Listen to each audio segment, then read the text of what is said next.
Okay, करतोय recording.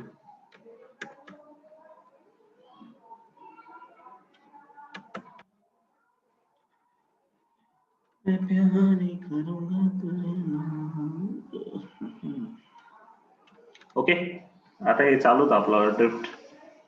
एवढं झालं आपलं. Already we have discuss all this things. ओमचा नियम झाला होता इथपर्यंत आणि हे पण झालं होतं ड्रिफ्ट चालू. आय मीन प्रवाह घनता पण झालं होतं. करंट डेन्सिटी जे इज इक्वल टू सिग्मा आहे. सिग्माला कंडक्टिव्हिटी म्हणतात, वाहकता म्हणतात, त्याला ओमचा नियम म्हणतात.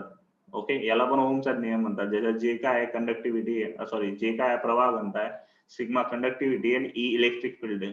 ओके, आणि हा त्यांचा मधला संबंध मोस्ट इम्पॉर्टंट इक्वेशन आहे. Okay right. आता drift of electrons and origin of resistivity. आता drift of electron and origin of resistivity म्हणजे काय की इलेक्ट्रॉन जेव्हा आपण इलेक्ट्रिक फील्ड देतो त्यांना, इलेक्ट्रिक फील्ड देतो म्हणजे त्याचा दोन, एखादा वाहक तार आहे, वाहक तारचे जे दोन पॉइंट्स असतात त्यांना आपण व्होल्टेज प्रोव्हाइड करतो.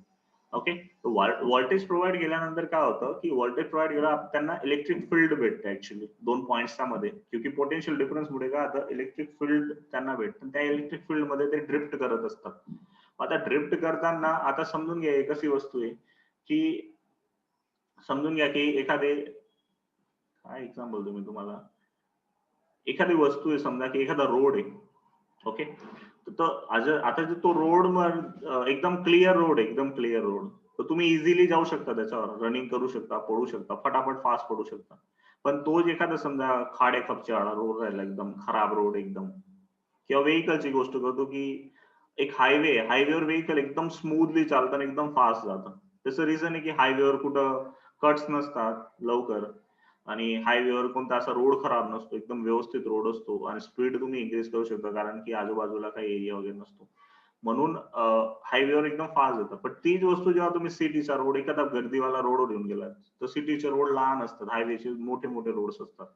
ओके, सो मग काय होतं त्याच्याने की तुमची स्पीड डिक्रीज होऊन जाते, धीरे धीरे डिक्रीज होते ना स्पीड, बिकॉज मध्ये काही ना काही वस्तू येत राहते. आता तुम्ही एखाद्या नवागाम सारख्या एरियामध्ये गेले, चिंता चौक जवळ गेले, तिथं खूप गर्दी असते, मग तिथं तुम्हाला जाणं थोडं कठीण होऊन जातं. Okay, it is harder to go through that road. Okay, मग तेव्हा तुम्हाला काय होतं, अडथळे येतात. मग ते अडथळेच म्हणजे काय असतं, रेझिस्टिव्हिटी, रेझिस्टन्स. ओके, अवरोध वस्तूचा. मग इथं कोण वहन करतंय, तिथं आपण जातो तर आपल्याला अवरोध लागतो. ह्या सिस्टम मध्ये म्हणजे वाहक पदार्थामध्ये कोण असतं, तर इलेक्ट्रॉन्स असतात. इलेक्ट्रॉनची गती म्हणजे करंट असतं, इलेक्ट्रॉन्सचं वहन होणं म्हणजे करंट, आणि इलेक्ट्रॉन त्याचे वहन नाही होत. जेव्हा आपल्याला दोन पॉइंट्स मध्ये पोटेन्शियल डिफरन्स क्रिएट होतो, पोटेन्शियल जर दोघं पॉइंट्सचे सेम राहिले तर त्यांच्यामध्ये विद्युतचं वहन होऊ शकत नाही. ओके, ही गोष्ट पाण्यासारखी आहे. झरा केव्हा वाहू शकतो, जेव्हा पाणी वरून खाली येणार तेव्हा, म्हणजे higher potential to lower potential, तेव्हा झरणा वाहतो. ओके, म्हणजे तिथं डिफरन्स असतो दोन हाईट्स मध्ये जो डिफरन्स असतो त्याच्यामुळे पाण्याचं वहन होत असतं. तसं करंटचं वहन करण्यासाठी गरज काय असतं, दोन पॉइंट मध्ये पोटेन्शियल डिफरन्स असला पाहिजे. ओके, आपल्या घरात जी लाईट असते त्याच्यात बी काय असतं, तर तुम्ही एक पिन असते, तर पिनला दोन टर्मिनल असतात हमेशा, तीन पण असतात, ते तिसरं नंतर बोलू आपण तिसरं काय असतं, बट नॉर्मल वायर्स मध्ये दोन टर्मिनल्स असतात. ओके, त्याच्यातला एक असतो तो फेज असतो आणि दुसरा न्यूट्रल असतो हमेशा. तर फेज म्हणजे त्याच्यात कम्प्लीट पोटेन्शियल असतं, लाईक 230 240 जो बी असेल तो. ओके, आणि जी न्यूट्रलची वायर असते तिथं झिरो पोटेन्शियल असतं, म्हणजे ती वायरला तुमचा हात लागून गेला तुम्हाला करंट नाही लागत. ग्राउंड असतो तो एक प्रकारचा न्यूट्रल वायर, न्यूट्रल म्हणजे झिरो, ती देणं गरजेचं असतं. जर तुम्ही सिस्टमला न्यूट्रल नाही दिला तर तुमचा करंट फ्लो होणार नाही. मग त्या दोघं एक सोबत आपण लावतो ना पिन्स, तेव्हा सर्किट जनरेट होते ना. एक वायर मधून फेज असतो आणि दुसऱ्यामध्ये झिरो फेज असतो. तर 230 तर झिरो मधला जो डिफरन्स असतो ना, पोटेन्शियलचा डिफरन्स, त्याच्यामुळे करंट फ्लो होत असतो. जर ते नाही राहिलं तर करंट फ्लो होणार नाही, मग तुमची सर्किट ओपन सर्किट बनून जाते, आणि ओपन सर्किट म्हणून करंट फ्लो होत नाही. मग तुम्ही असं म्हणणार सर, जर आम्ही फेजचे वायर हातात घेऊन घेतलं तर आम्हाला करंट लागेल का, कारण न्यूट्रलची नाही घेतली तर मग कम्प्लीट नाही होणार ना सर्किट, मग करंट नाही लागणार. पण तसं नाही राहत. त्याचं कारण आहे की जेव्हा तुम्ही ती वायरला हातात घेणार तेव्हा तुमचे पाय जमिनीला लागलेले असते, आणि जमीन तुमच्यासाठी काय बनून जाते, न्यूट्रल बनून जाते. तेव्हा मग करंट तुमच्या थ्रू जमीन मधून पास होऊन जाईल, जमीन मध्ये जाईल तुमच्या थ्रू. ओके, तुम्ही एक सर्किट हँडलिंग म्हणजे तुम्ही ती सर्किटला कम्प्लीट करून देणार, वायर आणि जमीन यांच्यातली जी सर्किटची ब्रेक झालेली असते ना, बीच मध्ये काहीच नसतं त्याच्यामुळे, तिला तुम्ही कनेक्ट करून देणार आणि तेव्हा तुम्हाला करंट लागू शकतो. मग त्याच्यासाठी आता सगळ्यात पहिले की ड्रिफ्ट ऑफ इलेक्ट्रॉन्स, की इलेक्ट्रॉन कसे ड्रिफ्ट होतात, कसे जातात सर्किटमध्ये, फ्लो, आणि रेझिस्टिव्हिटी काय राहते. म्हणजे रेझिस्टिव्हिटी म्हणजे अवरोध. अवरोध म्हणजे काय एक्झॅक्टली? अवरोध काय एखादी वस्तू जी बसलेली आहे मध्ये वस्तूमध्ये, तसं नाहीये. अवरोध म्हणजे अवरोध डिपेंडन्सी असतं, मॉलिक्यूल लेवलवर चालली जाते ही वस्तू, ऍटम्स लेवलवर. एखादा पदार्थ तो अणु परमाणूंपासून बनलेला असतो. मग त्या अणुपरमाणूंची जी गोठवणी असते ती कशा प्रकारची असते त्याच्यावर आधारित असतं तुमचं रेझिस्टिव्हिटी मॅटरची. जे बी मटेरियल आहे तुमचं इथे त्याची रेझिस्टिव्हिटीचा आधार असतो की त्याच्यात जे मॉलिक्युल्स आहेत त्यांची गोठवणी कशी आहे, त्याच्यात कोणते मॉलिक्युल्स आहेत, त्याचा बाह्य कक्षेत किती इलेक्ट्रॉन्स आहेत, त्याची व्हॅलेन्सी किती आहे. व्हॅलेन्सी म्हणजे बाह्य कक्षेत असलेल्या इलेक्ट्रॉन्सची संख्या, की तो पॉझिटिव्ह 2 इलेक्ट्रॉन देतोय का घेतोय. त्या सगळ्या वस्तूंवर रेझिस्टिव्हिटीचा आधार असतो. आणि रेझिस्टिव्हिटी ही दरेक पदार्थासाठी म्हणजे त्याचा परिमाणावर आधारित नसते, ती कशावर आधारित असते, पदार्थ कोणता आहे आणि तापमान किती त्याच्यावर आधारित असते. Okay. So as remarked before, an electron will suffer collisions with the heavy fixed ions, but after collision it will emerge with the same speed but in a random directions. Okay, if we consider all the electrons, their average velocity will be zero since there is a direction, their directions are random. Okay. म्हणजे काय असतं याच्यात की electron काय करतात, suffer collisions with the heavy atoms ions.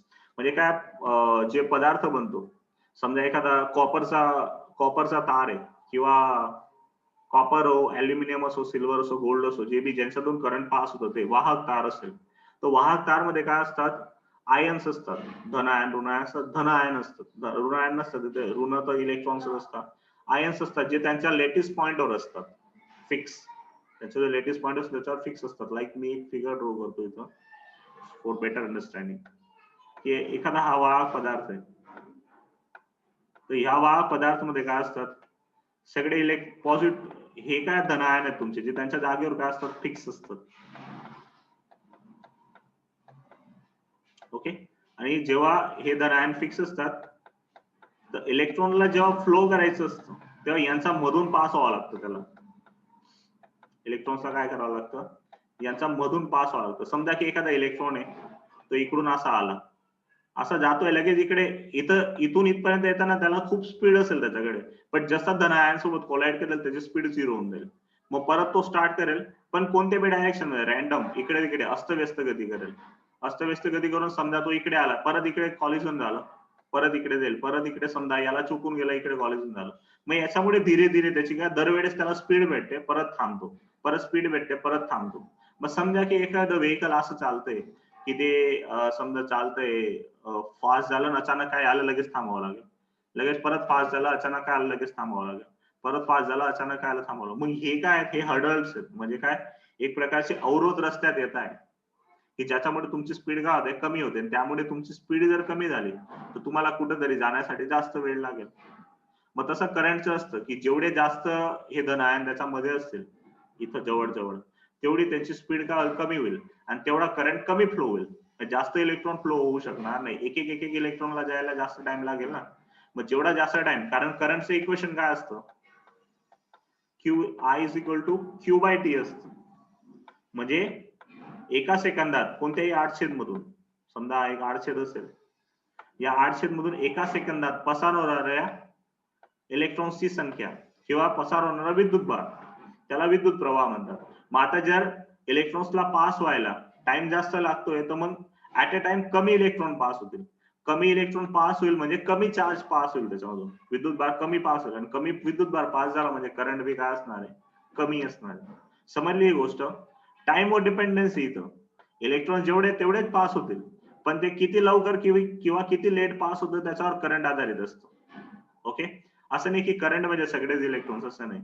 Current म्हणजे एकक समयामध्ये पसार होणाऱ्या इलेक्ट्रॉन्सची संख्या, ते करंट डिफाईन करतात. कारण इलेक्ट्रॉन्सची संख्या जेवढे, समजून घ्या की या सर्किटमध्ये एका सेकंड मध्ये 10 इलेक्ट्रॉन पास होत आहेत. ओके. तर 10 इलेक्ट्रॉनचा अकॉर्डिंग जो विद्युत भार असेल, हा 10 ई इलेक्ट्रॉनचा विद्युत भार झाला. ओके.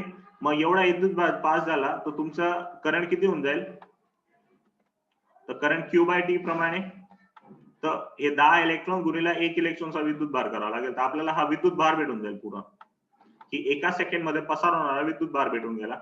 10E हा विद्युत भार. ओके, मग ह्या सर्किट मधून पसार होणारा करंट किती असेल? 10E जेवढा, 10E/1 म्हणजे 10E. ओके, एवढा करंट या वाहक मधून पसार होतो. आता दुसरा वाहक घेऊ, त्याच्यात एका सेकंदात जर 20 इलेक्ट्रॉन पास होत असतील एखाद्या 800 मधून, किती? 20, म्हणजे डबल होऊन गेलं इलेक्ट्रॉन, पास होणारे इलेक्ट्रॉन डबल झाले. ओके, तर त्याचा करंट बी काय होऊन जाईल? आय पण काय होऊन जाईल? 20E होऊन जाईल. आय पण किती होऊन जाईल? आम्ही ई ची किंमत नाही टाकत आहे. ई ची किंमत सिम्पली तुम्हाला माहिती आहे किती असते, 1.6 × 10⁻19 कुलम. ओके, ती किंमत टाकली तुम्हाला जे उत्तर भेटेल. मग ह्या सर्किट मधून पास होणारा करंट काय असेल? 20E असेल, म्हणजे डबल असेल. सर्किट नाही म्हणू शकणार आपण, वाहक. या वाहक मधून पास होणारा करंट काय असेल? डबल असेल, कारण त्याच्यामधून एका सेकंदात 20 इलेक्ट्रॉन पास होतात. दोघांमध्ये भले सारखे इलेक्ट्रॉन्स असतील, इट वॉन्ट मॅटर्स, म्हणजे दोघांमध्ये सारखे इलेक्ट्रॉन, त्याचा काही फरक नाही पडत. फरक कशाचा पडतो, की एका सेकंदात किती इलेक्ट्रॉन जास्त पास होत आहे. जसं की रोड तोच आहे, समजा एक रोड हायवे आणि एक रोड तुमचा आला गलीमधला रोड आहे. तर गलीमधला रोड मध्ये धीरे धीरे धीरे धीरे, तर गलीमधून पास होणारा व्हेकल्स कमी असतील, पण हायवे मधून एका सेकंदात पास होणाऱ्या व्हेकल्सची संख्या काय असते? जास्त असते, कारण तिथं भीड कमी असते. म्हणजे तिथं काय असतं? मोकळा रोड असतो, मोठा रोड असतो, त्याच्यामुळे तुमचे व्हेकल फटाफट फटाफट पास होतात. तर नंबर ऑफ व्हेकल्स जे पास होतात ते जास्त असतात, म्हणून तिथं स्पीड जास्त, म्हणजे तिथला करंट जास्त. बट इथला करंट काय असेल? कमी, रोड मधला, आपला गलीमधला रोड मध्ये, कारण इथून पसार होणारे व्हेकल कमी असते. समजलं करंट कशावर डिपेंडन्सी? आणि ही जी वस्तू असते ही त्याला अडवते. समजा की हे जे आयन्स आहेत खूप जवळ जवळ आहेत, तर इलेक्ट्रॉनला जास्त वेळेस त्यांच्यासोबत काय होईल? कॉलिजन होईल इलेक्ट्रॉनचा, म्हणजे की अडथळा होईल, अथडा होतील ते इलेक्ट्रॉन्सची जास्त वेळा. ओके, इलेक्ट्रॉन इथून स्पीड पकडेल, परत आधारला गेला 0 स्पीड, परत नवीन स्टार्ट करेल, परत आधारला गेला 0 स्पीड, परत नवीन स्टार्ट करेल, परत आधारला गेला 0 स्पीड. आता हे कॉलिजन जितके जास्त होतील तितके इलेक्ट्रॉनचे अडथळे जास्त, आणि जितके जास्त अडथळे होतील तेवढी तुमची करंट काय होईल? कमी, म्हणजे कमीत कमी इलेक्ट्रॉन पास होतील सर्किट मधून. आणि जेवढे करंट कमी पास होईल तेवढं सर्किटची रेझिस्टिव्हिटी काय? जास्त. रेझिस्टिव्हिटी आणि करंट हे एक दुसऱ्याचे काय? मॅंजर आणि उंदीर सारखे आहेत, ते एक दुसऱ्याचे ऑपोजिट. एक वाढतं तर दुसरं कमी होतं, दुसरं वाढतं पहिलं कमी होतं. ओके, आणि लक्षात ठेव जा, करंट बदलू शकतो, दर एक पदार्थाची रेझिस्टिव्हिटी फिक्स असते. त्याचं कारण ते कशावर आधारित असतात? पदार्थाची जातवर, म्हणजे पदार्थ कोणता आहे, कॉपरचा वायर आहे का अल्युमिनियमचा वायर आहे का स्टीलचा आहे का, वायर स्टीलचे नाही बनत, बट एक एक्झाम्पल देतो मी, स्टीलचा आहे का गोल्डचा आहे का सिल्वरचा आहे का लोखंडचा आहे. हे मटेरियल बदलतात, त्यांची रचना बदलेल, त्यांची रचना बदलेल तर त्यांचे अवरोध पण, अवरोधकता पण बदलेल. आता अवरोधकता ही परिमाणावर आधारित नाही राहत, हे मी बोललो होतो. मतलब resistivity is not depends on its dimensions of the material. Why? Because if you have 1 centimeter copper wire or you have 1 kilometer of copper wire, both are copper wires. दोघं काय आहेत? कॉपर आहे. मग तो 1 सेंटीमीटरचा असो का 1 किलोमीटरचा असो, दोघं कॉपरचेच वायर आहेत. मग कॉपरचे वायर, दोघांमध्ये कॉपरच असणार आहे ना मध्ये, तांब्याचीच वस्तू तर तांबच असणार आहे. तर तांब जसं त्याचा इंटरनल गुणधर्म आहे, मग तो 1 किलो तांबा घ्या का 1 ग्राम तांबा घ्या, तांब तांबच राहणार आहे. ओके, मग तसं आहे, तर त्याची इंटरनल प्रॉपर्टी बदलत नाही. तर 1 सेंटीमीटरचा तांब्याचा वायर घ्या का 1 मीटरचा तांब्याचा वायर घ्या, दोघांची रेझिस्टिव्हिटी काय असणार आहे? सारखीच, बट दोघांचा रेझिस्टन्स वेगवेगळा असेल. क्लिअर? त्या दोघांचा रेझिस्टन्स काय असेल? वेगळा. ज्याची लांबी जास्त आहे त्याचा रेझिस्टन्स जास्त आहे, जर डायमीटर सेम ठेवला तर. किंवा दुसरं पॅरामीटर की ज्याचा डायमीटर जास्त त्याचा रेझिस्टन्स कमी, ज्याचा डायमीटर कमी त्याचा रेझिस्टन्स जास्त असतो, जे ऑलरेडी मी डिस्कस केलेलं आहे. क्लिअर? समजलं हे काय रेझिस्टिव्हिटी कुठून येते?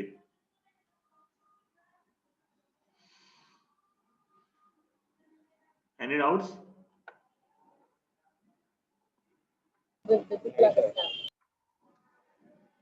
अजून मी टॉपिक मध्ये पूर्ण गेलेलं नाही, हे फक्त तुम्हाला ब्रीफ इन्फॉर्मेशन, ब्रीफ देतोय मी, एकदम थोडक्यात सांगतोय सगळं. अजून तर डीप मध्ये आपल्याला जायचं याच्यात की हे सगळं काय होतं, इलेक्ट्रॉनची स्पीड वगैरे काय असते, त्याची ड्रिफ्ट स्पीड काय राहते, ड्रिफ्ट व्हेलॉसिटी वगैरे, हे सगळं बी डिस्कस करायचं आपल्याला. आता आहे की we remark before, okay, random motion असतात, तर इकडे तिकडे अस्तव्यस्त गती करतो इलेक्ट्रॉन, म्हणून त्याची जी स्पीड असते, त्याची जर टोटल करणार, ऍव्हरेज करणार तुम्ही, ऍव्हरेज टोटल स्पीड, तर ती हमेशा 0 येते इलेक्ट्रॉनची. कारण तो इतक्या वेळेस इकडे तिकडे आदळला जातो ना, तो इकडे तिकडे फिरून कम्प्लिटली काय होऊन जातो, झिरो होऊन जातो. केव्हा? जेव्हा त्याला आपण कोणतंही एक्सटर्नल फील्ड दिलेलं नाहीये तेव्हाची गोष्ट आहे ही, लक्षात ठेवला. इथे पहिली वस्तू आहे, summation of Vi is equal to 0 दिलंय, ऍव्हरेज स्पीड ची 0 दिली टोटल.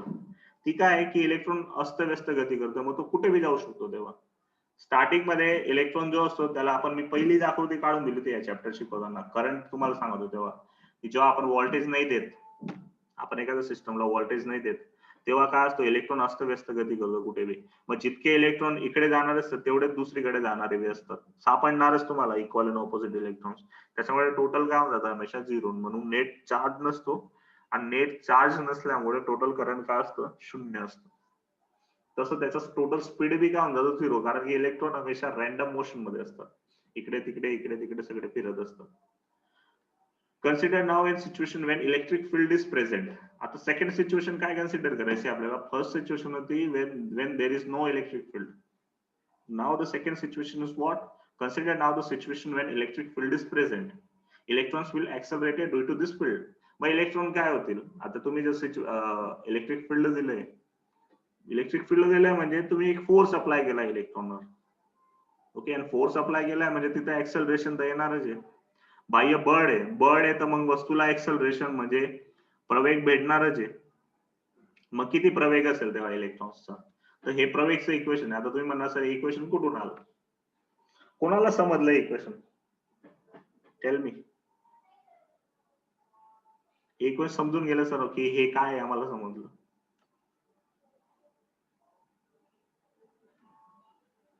से येस और नो. विचार करा बरं का.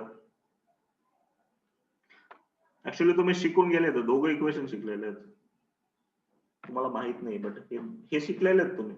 मी सांगतो तुम्हाला, यू नो इट.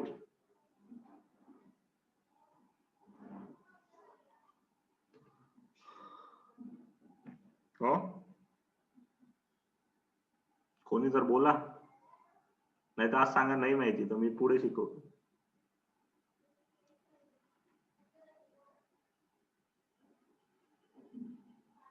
बोला.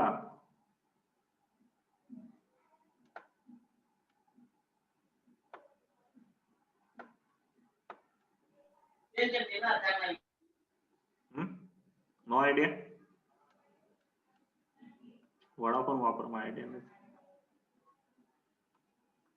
खूप सिंपल एक्झाम्पल आहे. F इज इक्वल टू काय असतं? फोर्सचं इक्वेशन येते. F is equal to mass असतं. आता असं नका सांगा सर हे नाही माहिती, नाही तर मग काय फायदा नाही. F इज इक्वल टू माहिती होतं सर ते तर. कोणतं? हे बरोबर आहे. हे तर माहितीच आहे ना, मला माहिती. मी हे विचारलं, हे इक्वेशन कितीदा समजलं काय आहे. आता आपण काय करतोय, ती सिस्टम आहे, तिला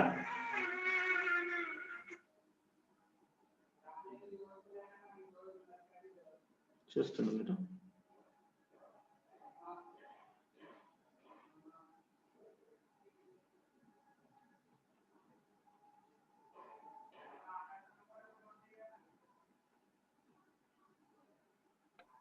सर आवाज नाही येतोय.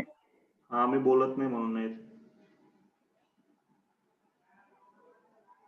ओके, तर F is equal to M A. Okay, right. आणि हे आता आपण काय करतोय, जे इलेक्ट्रॉन्स आहेत म्हणजे जे आपल्याकडे सिस्टम आहे, तिला आपण एक्सटर्नल फील्ड मध्ये म्हणजे इलेक्ट्रिक फील्ड मध्ये ठेवतोय. मग इलेक्ट्रॉनवर फोर्स लागेल फील्डमुळे, आणि तो फोर्स किती असेल? F is equal to QE आपण शिकलेले आहेत चॅप्टर 1 मध्ये. तुम्हाला ही वस्तू हमेशा माइंड मध्ये पाहिजे, F is equal to QE असतो किंवा समथिंग लाईक दॅट. ओके, तर F is equal to QE असते, पण इथे विद्युत भार कोणता आहे? तर इलेक्ट्रॉन आहे. मग मायनस ई लिहू त्याचा. इलेक्ट्रॉनचा विद्युत भार नेगेटिव्ह असतो म्हणून आपण मायनस, एक सिंगल इलेक्ट्रॉनची गोष्ट करतो, मग मायनस येईल. मग आता याचा जो फोर्स होईल तो इक्वल होऊन जाईल, दोघं फोर्सेस. इलेक्ट्रॉनला वस्तुमान बी असतंच. ओके, नाहीच्या बरोबर असतं पण असतं, ते वस्तुमान आहे त्याचा आला, आणि त्याच्यावर एवढा फोर्स लागतो, त्यामुळे त्याला काय होईल, तो गती करेल म्हणजे तो एक प्रवेगित गतीमध्ये. मग हे दोघं फोर्स, हा मेकॅनिकल फोर्स आहे आणि हा इलेक्ट्रिकल फोर्स आहे, दोघं इक्वल होऊन जातील. मग काय भेटेल तुम्हाला, MA इज इक्वल टू, दोघं फोर्स इक्वल आहेत म्हणून MA is equal to minus, हात चालत नाही, minus E into capital E असं येईल, ज्याचा स्मॉल काय आहे इलेक्ट्रॉनचा विद्युत भार आणि कॅपिटल E काय आहे तर विद्युत क्षेत्र, इलेक्ट्रिक फील्ड. तर A इज इक्वल टू काय येईल, minus E by E upon M. तर एवढं काय असेल इलेक्ट्रॉनचं ऍक्सेलरेशन असेल. समजलं आता इक्वेशन आहे. A is equal to minus E by E upon M का बाय, ज्याच्यात M काय आहे इलेक्ट्रॉनचा विद्युत भार, M काय आहे इलेक्ट्रॉनचं वस्तुमान, mass of electron, E is electric charge of electron and capital E is external electric field. I'm sure you get it. So in this way,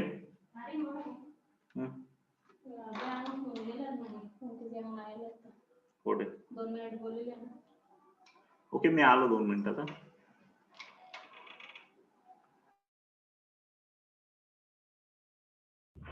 sir आले नाही अजून.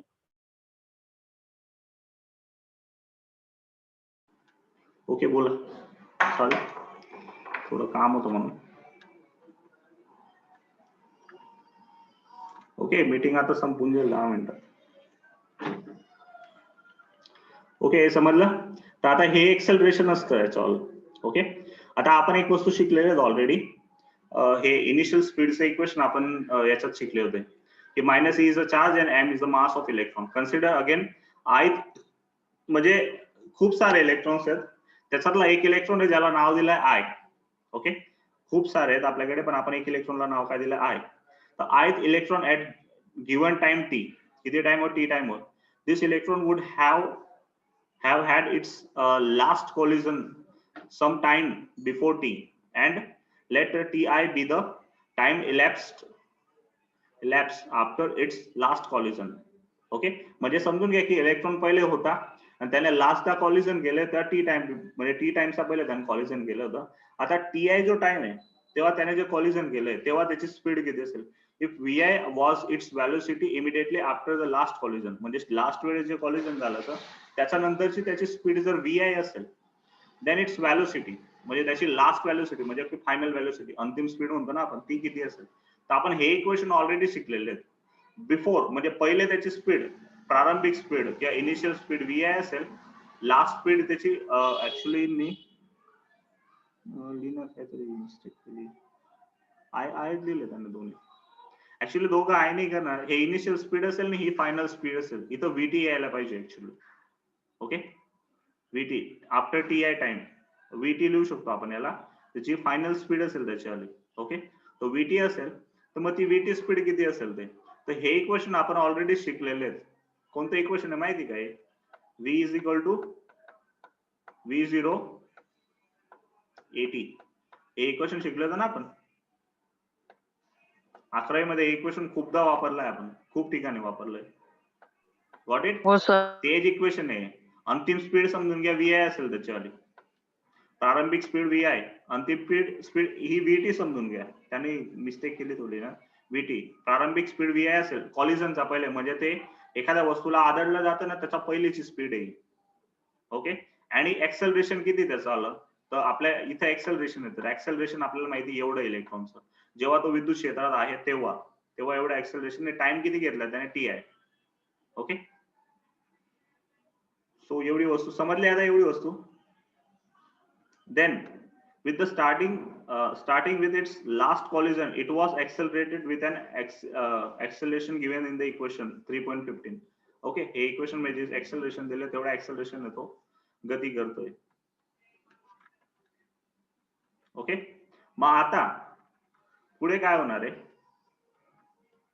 so the electron at the time t, the average of its velocity, all the VI's, the average of VI is 0 since the immediately after any collision the direction of velocity of electron is completely random. Okay मग आता काय करणार आपण, total सगळ्या स्पीडचं calculation करू आपण सगळे. तर आपण ऑलरेडी वरती डिस्कस करतोय की जेव्हा इलेक्ट्रॉन इकडून जातोय आणि पहिल्या वस्तूला आदळला गेला, म्हणजे समजा पहिला एखादा धन आयन त्याचा रस्त्यात आलं, त्याच्यावर आदळला गेला म्हणजे त्याची स्पीड पुरी रॅन्डम होऊन जाते. असे जेवढे इलेक्ट्रॉन्स याची जेवढ्या वेळेस तो करेल ना तेवढ्या सगळ्या वेळेस त्याची स्पीड एकदा 0 होणार आहे. मग ही जी स्टार्टिंग स्पीड असेल ना त्याची इलेक्ट्रॉन, त्या सगळ्यांची बेरीज करू आपण. दरवेळेस तो एक वस्तूला आदळला गेला मग स्पीड 0, दुसऱ्या वेळेला आदळला गेला स्पीड 0, तिसऱ्या वेळेला आदळला गेला स्पीड 0. मग टोटल स्पीडची जर बेरीज करू ना आपण, कारण त्याची मोशन जी असेल रॅन्डम होऊन जाते. रॅन्डम म्हणजे अस्तव्यस्त गती करतो. म्हणजे मग एक स्पीड राईटला असेल तर दुसरी एक अशी स्पीड असेलच त्याचा मोशन म्हणजे लेफ्टला असेल. त्याच्यामुळे टोटल आन्सर काय होऊन जातो, 0 होऊन जातं. कोणतं? हे इनिशियल स्पीड वाला हे. याची जेव्हा आपण ऍव्हरेज करू ना ऍव्हरेज, तर ती शून्यच भेटणार आहे आपल्याला. Okay, so that let us denote by a tau the average time between the successive collisions. मग आपण काय घेऊ, एक टाइम डिफाइन करू की जो काय असेल ऍव्हरेज टाइम असेल कशाचा मधला, सक्सेसिव्ह कॉलिजन. सक्सेसिव्ह म्हणजे काय, समजून घ्या की इकडे धन आयन एक, दुसरा धन आयन इकडे आणि तिसरा इकडे. मग आता समजून घ्या की इलेक्ट्रॉन इथून स्टार्ट केलं, पहिले इथं आदळला गेला आणि त्याच्यानंतर इथं आदळला गेला. तर पहिल्या 2 वेळेस जेव्हा कोलाइड होतो ना तो वस्तूंमध्ये, तेव्हा त्याला ह्या पहिल्या कोलिजन पासून दुसऱ्या कोलिजनचा बिटवीन, ओके, इथून पहिल्यांदा आदळला गेला तिथून दुसऱ्यादा आदळला गेला ना, त्या दरम्यान तो किती टाइम पर्यंत बिना आदळलेला राहिलेला आहे, म्हणजे विदाउट कोलिजन येतो. त्या टाइमला काय म्हणतात आपण, त्याचा रिलॅक्सेशन टाइम म्हणतात त्याला. की एक अथरामन पासून दुसऱ्या अथरामन दरम्यान सक्सेसिव्ह म्हणजे एकानंतर एक, तर एक अथरामन पासून म्हणजे एक कॉलिजन पासून सेकंड कॉलिजन बिटवीनचा जो टाइम आहे त्या टाइमला रिलॅक्सेशन टाइम म्हणतात त्याला. त्याचा काय म्हणतात, रिलॅक्सेशन टाइम. म्हणजे त्या टाइम दरम्यान त्याने कोणासोबत ही अथरामन नाही केली. क्लिअर, समजलं? म्हणजे त्याने एक ठिकाणी अथरामन केले, त्याच्यापासून चालू झाला आणि दुसऱ्याकडे गेला अथरामन. त्या दरम्यान त्याला जो वेळ लागतो ना, एक कॉलिजन पासून दुसऱ्या कॉलिजन, सिम्पली आपण म्हणू की एक आयन पासून दुसऱ्या आयन सोबत त्याची जी भानगड होते त्या भानगडसाठी लागणारा वेळ, त्याला त्याचा रिलॅक्सेशन टाइम म्हणतात. आणि हा रिलॅक्सेशन टाइम जेवढा जास्त असेल तेवढी रेजिस्टिव्हिटी कमी राहते, कारण तेवढ्या कमी अथरामन होतील ना. आपल्याला कमी अथरामन पाहिजे. आपल्याला जर करंट जास्त फ्लो करवायचं तर आपल्याला जी भानगड होते त्यांच्यामध्ये जे कॉलिजन होते ते कमीत कमी असलं पाहिजे. So then at given time sum of the electrons would have spent, 2च मिनिट बाकी, फटाफट.